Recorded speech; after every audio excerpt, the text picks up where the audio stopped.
नमस्कार। इस वक्त के बुलेटिन में आप सभी का स्वागत है और मैं हूं आपके साथ रहनुमा। चलिए आज की अहम खबरों पर नजर डालते हैं। दिल्ली विधानसभा सत्र का आज दूसरा दिन है। आज के दिन सीएजी रिपोर्ट पेश की जाएगी विधानसभा में, जिसकी वजह से विधानसभा में हंगामा होने के आसार हैं। दरअसल सीएजी रिपोर्ट में 6 फ्लैग स्टाफ रोड पर स्थित मुख्यमंत्री आवास के नवीनीकरण में गंभीर अनियमितताओं का मुद्दा उठाया गया है। ये वही बंगला है जिसको लेकर पूर्व मुख्यमंत्री अरविंद केजरीवाल पर आरोप लगते आए हैं। रिपोर्ट में दावा किया गया है कि बंगले को और बड़ा करने के लिए नियमों का उल्लंघन हुआ है। इतना ही नहीं, कैंप ऑफिस और स्टाफ ब्लॉक को भी आवास में शामिल कर लिया गया है। गौरतलब है कि बीजेपी ये आरोप लगाती रहती है कि आम आदमी पार्टी की सरकार ने सीएजी रिपोर्ट को सामने नहीं आने दिया। बीजेपी ने यह भी दावा किया था कि आम आदमी पार्टी की सरकार के दौरान बीजेपी लगातार सीएजी रिपोर्ट जारी करने की मांग कर रही थी, लेकिन इसे छुपाने के लिए जानबूझकर ऑडिट में देरी की बात कही जा रही थी। ऐसे में नई सरकार बनते ही सीएम रेखा गुप्ता ने ऐलान किया था कि विधानसभा के पहले सत्र में ही सीएजी रिपोर्ट पेश की जाएगी।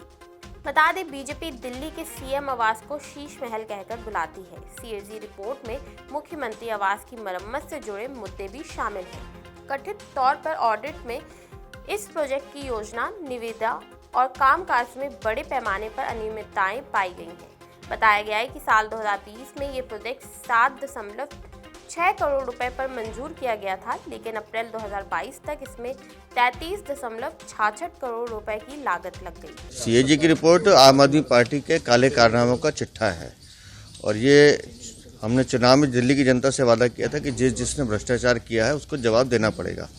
तो आज हम उम्मीद करते हैं कि माननीय उपराज्यपाल जी के भाषण के बाद सीएजी की रिपोर्ट पटल पर आएगी, तो जितने भी इनके काले कारनामे हैं वो दिल्ली की जनता के सामने आएंगे। द्वारका सेक्टर 12 में केएम चौक के पास एक सर्विस लेन ढहने से कार गड्ढे में गिर गई। गनीमत ये रही कि कार सवारी को ज्यादा चोटें नहीं आई हैं, लेकिन इस घटना ने दिल्ली की सड़कों की खस्ता हालत को एक बार फिर उजागर कर दिया है। स्थानीय लोगों के अनुसार ये सड़क पहले से ही कमजोर थी और बार बार शिकायत करने के बावजूद प्रशासन ने इस ओर ध्यान नहीं दिया। बारिश के कारण सड़क और कमजोर हो गई, जिससे ये हादसा हुआ। लोगों ने इस हादसे का वीडियो बनाया और सोशल मीडिया पर शेयर भी करने लगे। फिलहाल सड़क के गड्ढे को घेर दिया गया है और जल्द ही मरम्मत का काम शुरू हो सकता है। दिल्ली की सड़कों की हालत लंबे समय से चिंता का विषय बनी हुई है। जगह जगह गड्ढे, जलभराव और धंसती सड़कें आम समस्या बन चुकी हैं।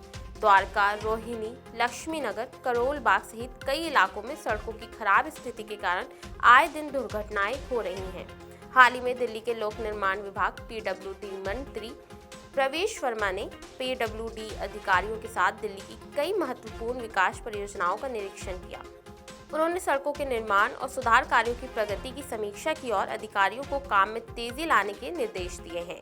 मंत्री ने खास तौर पर उन इलाकों में सड़क निर्माण कार्य को प्राथमिकता देने को कहा जहां सबसे अधिक गड्ढे और खराब सड़कें हैं। सुबह सुबह कोलकाता सहित पश्चिम बंगाल के कई जिलों में भूकंप के झटके महसूस किए गए हैं, जिसकी वजह से लोग घरों के बाहर निकल आए। कोलकाता में मंगलवार की सुबह रिक्टर पैमाने पर 5.1 तीव्रता का भूकंप आया। भूकंप का केंद्र बंगाल की खाड़ी और 91 किलोमीटर गहराई में था। कोलकाता के पास भूकंप की पुष्टि नेशनल सेंटर फॉर सीस्मोलॉजी ने की है। सुबह सुबह आए भूकंप के झटकों से लोगों में क्षणिक दहशत फैल गई, लेकिन किसी प्रकार की क्षति या हताहत की तत्काल कोई रिपोर्ट सामने नहीं आई है। कई लोगों ने भूकंप के झटकों की खबर सोशल मीडिया पर शेयर किया, तो कुछ ने सुबह सुबह महसूस किए गए अचानक आए भूकंप के झटके के बारे में पोस्ट किया है। आज आए भूकंप का केंद्र जमीन से 91 किलोमीटर नीचे था, इसलिए भूकंप से किसी तरह के नुकसान की संभावना कम है। दरअसल सतह से 5 या 10 किलोमीटर नीचे आने वाले उथले भूकंप सतह से काफी नीचे आने वाले भूकंपों की तुलना में अधिक नुकसान पहुंचाते हैं। तेलंगाना में एक टनल हादसे में फंसे मजदूरों को निकालने के लिए उत्तराखंड से रेड माइनर्स की टीम तेलंगाना पहुंची है और बचाव अभियान अभी जारी है। भारतीय सेना, एनडीआरएफ और अन्य एजेंसियों के काफी प्रयासों के बाद भी तेलंगाना के नगर कुर्नूल जिले के श्रीशैलम लेफ्ट बैंक कैनाल परियोजना की निर्माणाधीन सुरंग में छत का एक हिस्सा ढह जाने से 14 किलोमीटर अंदर फंसे 8 लोगों को सुरक्षित बाहर निकालने में 60 घंटे के बाद भी कोई सफलता नहीं मिल पाई है। साल 2023 में उत्तराखंड के सलक्यारा बैंड बरकोट सुरंग में फंसे निर्माण श्रमिकों को बचाने वाली खनिकों यानी कि रैट माइनर्स की एक टीम भी इन 8 लोगों को निकालने के लिए एनडीआरएफ, सेना और अन्य के साथ बचाव कार्य में शामिल हो गई है। बचाव अभियान के लिए सोमवार को एंडोस्कोपिक और रोबोटिक कैमरे सुरंग में लाए गए। इस अभियान में सहायता के लिए एनडीआरएफ डॉग स्क्वाड को भी तैनात किया गया है। उधर इस दुर्घटना में जीवित बचे कर्मचारियों को अपने सहकर्मियों की सुरक्षित वापसी होने की उम्मीद बरकरार है। मौसम विभाग ने बारिश को लेकर अलर्ट जारी किया है। मौसम विभाग का कहना है कि एक बार फिर वेस्टर्न डिस्टर्बेंस एक्टिव हो गया है, जिसकी वजह से देश के कई हिस्सों में बारिश हो सकती है। पहाड़ों की ऊंचाई वाले क्षेत्रों में इन दिनों बर्फबारी हो रही है। हिमाचल प्रदेश, उत्तराखंड और जम्मू कश्मीर के कई इलाकों में हल्की बारिश भी हो रही है। इस बीच दिल्ली, एनसीआर, उत्तर प्रदेश और हरियाणा के कई जिलों में वेस्टर्न डिस्टर्बेंस एक्टिव हो गया है। मंगलवार से दिल्ली एनसीआर में बादल छा जाएंगे, बीच बीच में धूप भी आती रहेगी। वहीं अगले 1-2 दिन में बारिश का अलर्ट भी जारी किया गया है।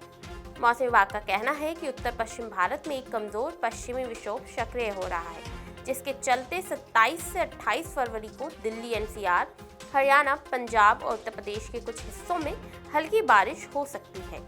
मध्य प्रदेश में इसका असर कम रहेगा।